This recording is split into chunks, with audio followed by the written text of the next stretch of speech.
I stepped off the plane from Halifax still carrying my father's eulogy folded in my coat pocket and a briefcase full of documents I hadn't fully processed yet. His estate lawyer had spent 3 hours that morning walking me through everything: a protected family trust in my name, the cabin he'd built in Whistler, and a number that made my hands shake when I signed the acknowledgement form. I was exhausted, hollowed out by a week of grief and funeral arrangements, but underneath all of it was something warm, a kind of quiet security I hadn't felt in years. I took a cab straight to our townhouse in Kensington. I watched the Calgary skyline through the rain-streaked window and thought that maybe things were finally going to be okay. I was going to walk through that door, put my bags down, and tell my husband that our financial worries were permanently over. My husband was not in the kitchen.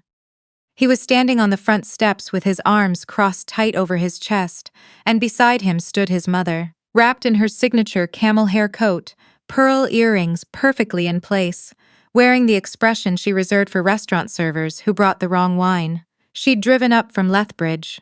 The fact that she was there at all sent a cold thread of awareness down the back of my neck. My husband stepped forward before I could even set my bag down. He pressed a thick envelope against my sternum hard enough that I had to grab it or let it fall into the wet slush on the path. "We're done," he said. "I filed a separation agreement this morning. And before you start making calls about the property, I used the power of attorney you signed 2 years ago to transfer the title this morning. The condo is sold, cash buyer, same-day closing. The proceeds are sitting in a numbered account. You've got 48 hours to find somewhere else to sleep." He said it the way people announce train departures, flat, final. I looked down at the envelope, bold print, separation agreement, proposed terms. Then I looked back at him and something strange happened. I smiled. Not because I was happy, not because I was having a breakdown. I smiled because I'd known this moment was coming for 8 months, and I'd spent every single one of those months getting ready for it. "What is so funny?" he demanded, stepping closer. "You just got handed walking papers and you're smiling?" I reached into the inside pocket of my coat. "Actually," I said, unfolding a single sheet of paper with a very specific federal letterhead across the top, "the numbered company that purchased this townhouse this morning is registered to the Canada Revenue Agency." The color left his face faster than I expected. "Before we go any further, if you're watching from Canada, drop your province in the comments below. Hit like and subscribe if you've ever had to stay completely quiet while someone underestimated you. If you've ever had to build your case in silence while someone else thought they were winning, because that's exactly what I did. My name is Audrey. I'm 37 years old, and I'm a forensic accountant specializing in financial crimes investigation. I've spent the past 12 years reconstructing the money trails that people like my husband thought they'd buried forever. He called what I did solving other people's spreadsheet problems. He'd say it at dinner parties in that warm, self-deprecating way that was really just deprecating me. My wife, the glorified calculator. His guests would laugh politely and he'd steer the conversation back to his real estate portfolio. His mother had never bothered to be polite about it. She stepped forward from the doorway that evening, adjusting her earrings, looking me up and down with the particular contempt she'd been perfecting since the day he first brought me home to meet her. "Let's be honest, Audrey," she said. My name in her mouth always sounded like she was returning something damaged to a store. "You never fit into this family. My son is a builder. He creates things, real things, properties, developments, legacy. You sit in a borrowed office chasing discrepancies for businesses that are already failing. You had nothing when you met him, and the charitable thing he did was try to bring you up to his level. That era is finished." My husband nodded, encouraged by his audience of one. "I had to take over managing our finances because you have no appetite for real risk," he said. "You would have kept in a starter condo on a government salary while the Alberta market was exploding. I turned your paychecks into a portfolio. I made the decisions you were too cautious to make yourself." I remembered every one of those decisions. I remembered the night he sat me down at our kitchen table and explained, very patiently and very slowly, that it made more sense for him to handle our joint accounts because my risk aversion was costing us returns. I was 32. I had just closed a complex fraud investigation that recovered $4 million for a pension fund in Manitoba, and I sat there and nodded while he handed me a prepaid card with a weekly grocery limit. I had cried about it afterward, In the bathroom with the fan running. I'd wondered what was wrong with me, why I couldn't manage my own household budget when I spent my working days dismantling corporate fraud. Standing on those wet front steps, I finally understood why. He'd needed me to doubt myself. A wife who trusted her own judgment would have looked at the accounts. A wife who believed she was financially incompetent just cashed the grocery card and said, "Thank you." "You should also know," my husband added, lifting his chin slightly, "that I'm expecting a child, with someone who actually believes in what I'm building, someone who doesn't treat ambition like a character flaw." His mother smiled. I looked at both of them and felt nothing except clarity. "The numbered company," I said again, smoothing the C-ray document flat in my hands. 748293 Alberta Limited, that's the shell you used. You found it through your broker. Cash offer, no conditions, same-day title transfer through the land title office. You thought you were being clever. I paused. That company was incorporated last spring by a team of financial investigators working with the CRA. It's been sitting dormant, waiting. The title transfer you completed this morning didn't move money into your account. It moved the legal deed of this property directly to the federal government. He snatched the document, stared at it, the CRA letterhead, the file reference number. His eyes moved across the page like he was looking for the exit. His mother let out a sharp, dismissive laugh. "She printed that herself. It's a prop to frighten you." I took a step toward her. "Your son has been running a real estate investment fraud for 3 years," I said. "He's been accepting deposits from private clients, most of them retirees, most of them trusting him with their RRSPs, and funneling those funds through a web of numbered companies before moving the money offshore." The CRO flagged the first discrepancy 18 months ago. I flagged it 8 months ago, when I found his personal transaction records in a folder on our shared laptop that he'd forgotten to password protect. I looked at my husband. "You thought you'd married a woman who couldn't read a balance sheet. You actually married the person who built the evidence package that has been sitting in a federal file since March." The silence had a specific texture, dense, almost solid. His phone buzzed. He looked at the screen, looked back at me. The confident boardroom certainty cracked straight down the middle. "We're still legally separated, not divorced," he said quickly, recalibrating. "Whatever your father left you, that's still marital property until the separation is finalized. I can make a claim."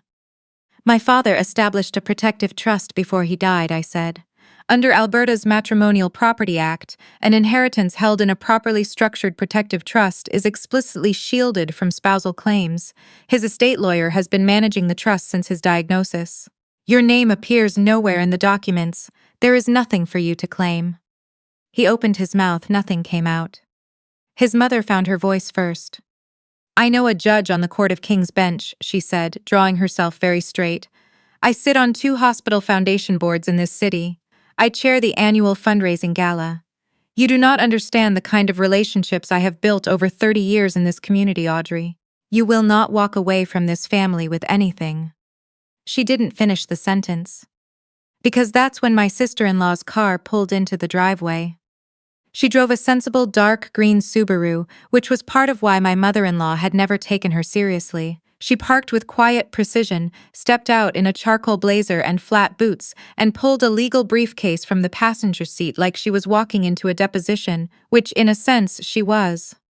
My sister-in-law married my husband's younger brother, Miles, 6 years ago. She is a family law barrister and solicitor in Calgary. She is one of the sharpest people I have ever met, and my mother-in-law had spent 6 years treating her like catering staff at a dinner party she hadn't been invited to attend. My mother-in-law's expression shifted the instant she recognized the car. "Oh, thank God," she said, stepping forward with the rehearsed relief of someone who has always assumed other people's loyalty is simply owed to her. "You're a lawyer. This is a family matter. I need your help immediately. Audrey is threatening your brother-in-law with some fabricated CRA story and hiding assets she just inherited. I need you to find the legal angle too." My sister-in-law walked past her. Not around her, past her.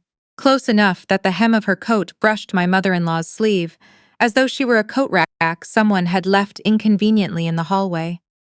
My mother-in-law physically gasped. My sister-in-law came to stand beside me on the steps, set her briefcase down on the railing, and opened it with 2 quiet brass clicks. "Good timing," she said to me. Perfect timing, I said. She turned to my husband and held out a bound document. Consider yourself formally served, she said, and her voice carried the particular quiet of someone who has rehearsed this moment for longer than just today. I'm acting as Audrey's retained legal counsel.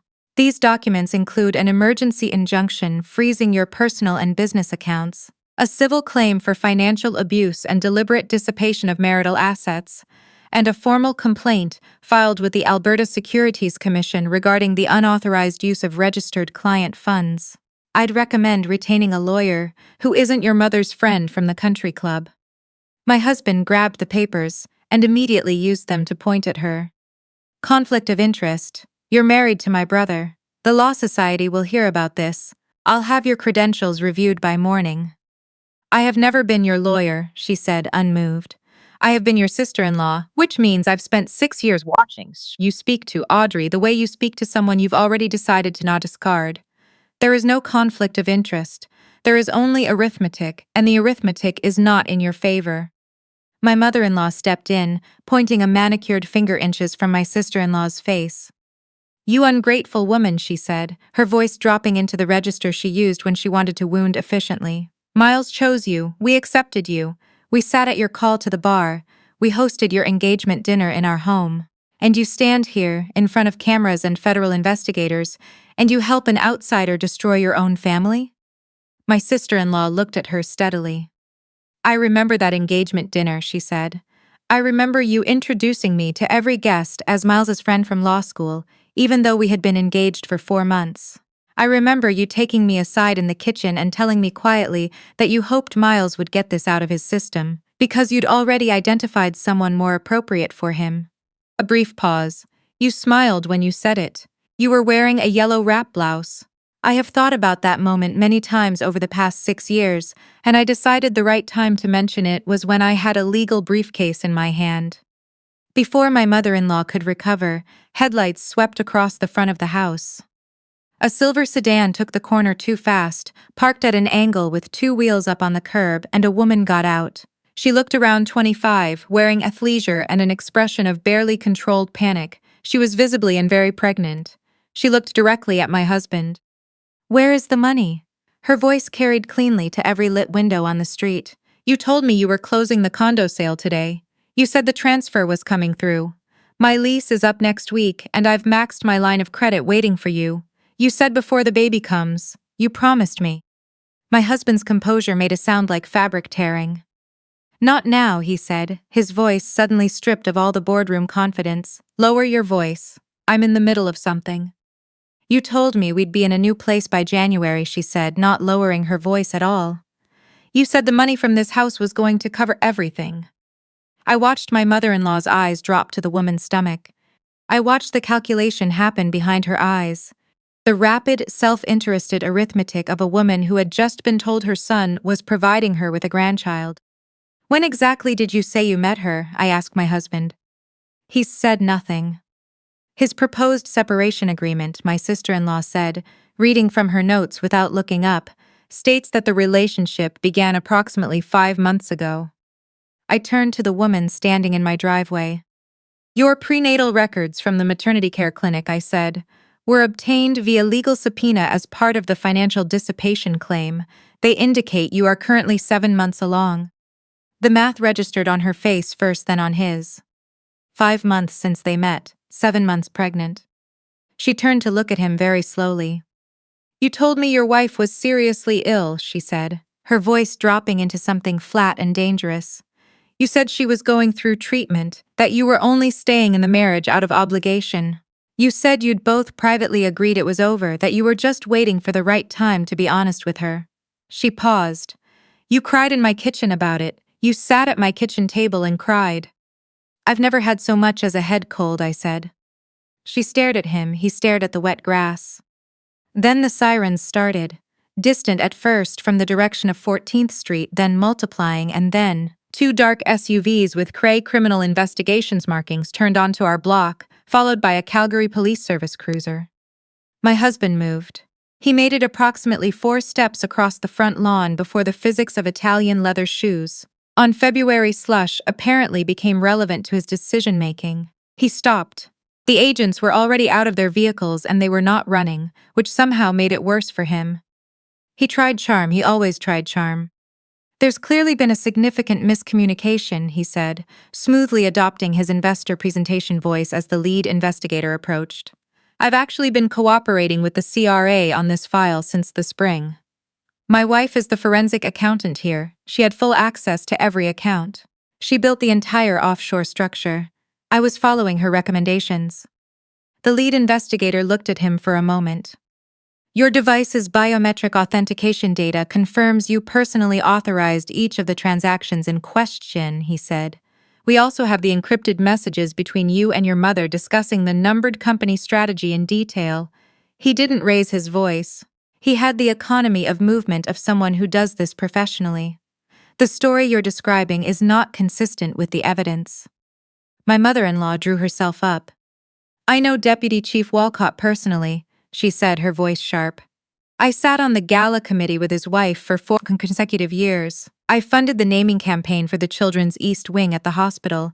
You are making a catastrophic career error by treating me like a common. Ma'am, the officer beside him said, I need you to place your hands where I can see them. She didn't. She pulled out her phone and began dialing. Her hands were shaking badly enough that she missed the number twice. My sister-in-law stepped forward. Before you finish that call, she said, her voice completely level, you should know that I emailed the complete forensic audit to every member of the hospital foundation board at 7 o'clock this morning. The audit includes 3 years of transaction records showing charitable donations rerouted through your personal accounts. The board convened an emergency meeting at 9. She paused. Deputy Chief Walcott's wife chairs that board. My mother-in-law opened her messages, stared at the screen. The group thread she'd been part of for years was displaying a single red exclamation point beside every message she'd sent since 9 a.m. She had been removed from the thread. She tried the gala committee chat. The same. Her carefully constructed social architecture had been systematically dismantled before she'd even had her second cup of coffee. From around the corner of the street, quietly, with no drama at all, came my brother-in-law. He had parked down the block and walked up. He looked older than the last time I'd seen him, in the way people age when they've been carrying something heavy for a very long time and have decided today is the day they set it down. He crossed the lawn and stood beside his wife, and she took his hand without looking up. He looked at his mother. The RESP, he said simply. Dad put money into it every year until he died. I've been paying off a student line of credit for 8 years because I thought it was lost in the market. Audrey found where it actually went. His voice was very steady. 3 weeks after the funeral, into your personal account. You used it to cover his DUI and the civil claim from the Hartley family. You looked me in the face and told me the market crashed. His mother said nothing. My daughter just got into the junior music conservatory, he said. We had to turn it down because we still can't manage the fees. He pulled an envelope from his jacket and handed it to the officer standing nearby. Statement of claim, full amount plus compound interest. My husband, still standing at the hood of the CRA vehicle, was watching all of this with the expression of a man watching the building he owns burn from a window he can't reach. He made one last calculation. If you sign that separation agreement, you can be compelled to testify, he said to me, his voice cracking at the edges. Spousal privilege. If we're still legally married, you can't be forced to take the stand against me. Put the pen down, Audrey. Walk away from the papers. We can renegotiate everything. My sister-in-law didn't even look up from her briefcase. You filed a fault-based separation agreement, she said. You cited financial misconduct and fraudulent concealment on Audrey's part as your stated grounds. The moment you filed that document with the courthouse, you legally characterized your marriage as adversarial. You cannot invoke spousal privilege from a marriage you yourself declared to be a fraud on the record. Your understanding of family law is approximately as sound as your offshore tax structure. The agents opened the vehicle doors, one for him, one on the other side for his mother. Before they closed the door on my husband, he turned and looked at me. Something small and desperate moved across his face. I never thought you were capable of this, he said. I know, I said. That was your only real mistake. I reached into my briefcase and pulled out the separation agreement, found the signature line. I needed a flat surface. My husband was slumped forward against the hood of the SUV, his wrists secured behind him. I walked over, placed the document flat against his back, and signed my name in one clean stroke with the pen I keep in my inside coat pocket, a habit from 12 years of signing court documents that need to look authoritative. He flinched at the pressure of the paper. "Thank you," I said. "That is genuinely the most useful thing you have done for me in 5 years." The lead investigator shook my hand before he returned to his vehicle. "The documentation you submitted was some of the cleaner work we've processed through the Informant Leads program," he said. "Your percentage of the recovered funds will be processed within 90 days. Your cooperation has been formally noted in the file." My brother-in-law and my sister-in-law stayed until the last vehicle had turned off the block. The three of us stood together in the particular quiet that follows catastrophic noise. The street lamps hummed. Somewhere 2 doors down, a neighbor's porch light clicked off. "Thank you," I said, "both of you, for all of it." "He stole my education fund," my brother-in-law said. "I wasn't doing this for abstract justice." But he smiled when he said it, and he squeezed his wife's hand, and when they walked back to their car, I felt something that had been coiled tight in my chest for 8 months finally release completely. I stood alone in front of the townhouse while a CR officer ran yellow tape across the front door. For 5 years I had kept those steps clean through every Alberta winter, salted the path, kept the place looking like the success my husband needed the street to believe in, while he managed the accounts I wasn't allowed to see and handed me a prepaid grocery card like I was a teenager on an allowance. He'd told me I was lucky, that without his management, I'd be renting a basement suite somewhere wondering where my paycheck went. He'd said it warmly, with that patient half-smile, the way you'd gently correct someone who just doesn't understand things yet. I looked at the sealed door, the government tape across the handle. I felt cold, I felt free, I felt for the first time in years exactly like myself.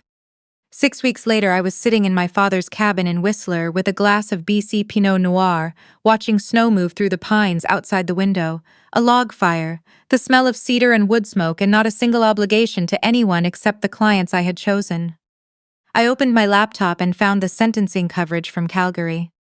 My husband had been convicted on 7 counts of investment fraud under the Criminal Code of Canada, plus 3 counts of tax evasion. The judge had cited the deliberate targeting of elderly investors and the sustained, sophisticated concealment of assets. 11 years. Full restitution ordered, most of it recovered from the numbered accounts the CRAZ had frozen months before he made his move on our home. His mother had received a separate sentence on the charitable fund's misappropriation charges. The hospital foundation had released a brief statement. The naming campaign for the East Wing had been quietly revised. The Birkin bag she'd purchased on the foundation's credit account, I had included the receipt in the evidence package, flagged in yellow, had been photographed and catalogued and mentioned specifically by the Crown Counsel during sentencing. The courtroom had reportedly gone very quiet when that number was read aloud. My brother-in-law and my sister-in-law settled their civil claim.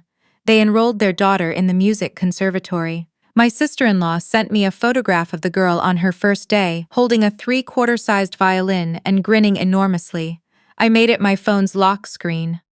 I closed the browser and opened the website my sister-in-law and I had spent the past month building.